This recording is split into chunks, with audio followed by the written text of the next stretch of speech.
So ಇಬ್ಬರು close friends ಇದ್ರಂತೆ. ಇಬ್ರಿಗೂ ಡಿಸೆಂಬರ್ ಟೈಮ್ ಆಗಿರೋದ್ರಿಂದ ಇಬ್ಬರು ಎಲ್ಲಾದರೂ ಟ್ರೆಕ್ಕಿಂಗ್ ಹೋಗೋಣ ಅಂತ ಹೇಳ್ಬಿಟ್ಟು ಒಂದು ಟ್ರೆಕ್ಕಿಂಗ್ ಪ್ಲೇಸ್ ನೋಡಿ ಪ್ಲ್ಯಾನ್ ಮಾಡಿಕೊಂಡು ಟ್ರೆಕ್ಕಿಂಗ್ ಹೋದರು. ಅವ್ರ ಟ್ರೆಕ್ಕಿಂಗ್ ಏನಾಯಿತು ಅಂದರೆ ಆಲ್ಮೋಸ್ಟ್ ಒಂದು 50% ಹತ್ತಿದ್ರು, ಇನ್ನೊಂದು 50% ಇತ್ತು. ಸೊ ಏನು ಮಾಡಿದ್ರು ಅಂದರೆ ನೆಕ್ಸ್ಟ್ ಡೇ ಹತ್ತೋಣ ಅಂದ್ಬಿಟ್ಟು ಅವತ್ತು ಸಂಜೆ ಆಗೋಗಿದ್ರಿಂದ ಅವ್ರೇನು ಮಾಡಿದ್ರು, ಅಲ್ಲೇ ಸ್ಟೇ ಮಾಡಿಬಿಟ್ರು. ಸ್ಟೇ ಮಾಡಿಕೊಂಡು ಮಾರನೇ ದಿವಸ ಹೋಗೋಣ ಅಂತ ಹೇಳ್ಬಿಟ್ಟು ಅಲ್ಲೇ ಟೆಂಟ್ ಹೌಸ್ ಹಾಕ್ಕೊಂಡೆಲ್ಲ ಸ್ಟೇ ಮಾಡಿಕೊಂಡ್ರು. ಸೊ ಒಂದು ಕರಡಿ ಬಂತು, ಹೆಣ್ಣು ಕರಡಿ. ನಿಮ್ಗೆ ಗೊತ್ತಿಲ್ಲ ಅಂದರೆ ಹೇಳ್ಬಿಡ್ತೀನಿ. ಹೆಣ್ಣು ಕರಡಿ ಏನು ಮಾಡುತ್ತೆ ಅಂದರೆ ಗಂಡು ಮಕ್ಕಳನ್ನ ಅಪ್ರೋಚ್ ಮಾಡುತ್ತೆ ಅಂದರೆ ಆಲ್ಮೋಸ್ಟ್ ನಿಮ್ಗೆ ಗೊತ್ತಾಗಿರ್ತದೆ, ಅಪ್ರೋಚ್ ಮಾಡುತ್ತೆ.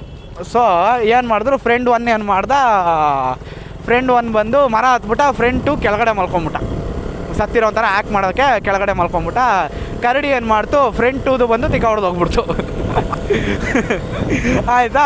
ನೆಕ್ಸ್ಟ್ ಡೇ ಇನ್ನೂ ಒಂದು 75%ವರೆಗೂ ಬೆಟ್ಟ ಹತ್ತಿದ್ರು. ಆಮೇಲೆ ಸುಸ್ತಾಯಿತು, ಸಂಜೆ ಆಯಿತು ಅಂತ ಹೇಳ್ಬಿಟ್ಟು ಮತ್ತೆ ಟೆಂಟ್ ಹಾಕ್ಕೊಂಡು ಮಲ್ಕೊಂಡ್ರು. ಮತ್ತೆ ಆ ಕರಡಿ ಬಂತು. ಈ ಸಲ ಬುದ್ಧಿವಂತ ಫ್ರೆಂಡ್ 2 ಏನು ಮಾಡ್ದ, ಮರ ಹತ್ಬಿಟ್ಟ, ಫ್ರೆಂಡ್ 1ನ ಕೆಳಗಡೆ ಮಲಗಿಸ್ಬಿಟ್ಟ. ಇವಾಗ ಏನಾಯಿತು ಅಂದರೆ ನೆನ್ನೆ ತಾನೇ ಕೆಳಗಡೆ ಒಂದು ಹೊಡೆದಿದ್ದೀನಿ, ಇವತ್ತು ಮೇಲೆ ಒಂದು ಹೊಡೆಯೋಣ ಅಂದ್ಬಿಟ್ಟು ಮೇಲೆ ಇರೋದು ಬಂದು ತಿಕ್ಕ ಹೊಡೆದೋಯ್ತು. ಸೊ ಅದಕ್ಕೆ ಹೇಳೋದು, ಕರಡಿ ಬಂದರೆ ಓಡೋಗ್ರಿ, ಮರ ಹತ್ತಿ ಮಲ್ಕೋಬೇಡ್ರಿ ಅಂತ.